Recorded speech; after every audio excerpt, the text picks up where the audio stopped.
Shooting your first wedding? I've got 5 tips for you.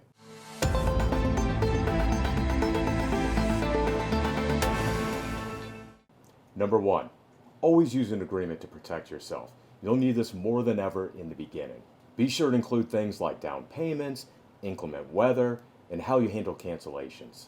Number 2, always have a backup camera and make sure both of them have dual memory card slots in them. The last thing you want to do is lose somebody's photos on their best day ever. Number 3, always have a backup photographer. This will allow your team to be in 2 places at once and will allow you to capture events from different angles. The extra pair of hands and camaraderie don't hurt either. Number 4, discuss the wedding timeline with your couple ahead of time. You need to know the timing of the events and you want to be able to properly manage expectations. Number 5, get a list of the family photos ahead of time.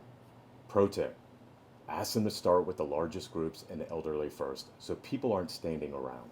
If you enjoyed this video and you want to see more content just like this, be sure to follow or subscribe for more.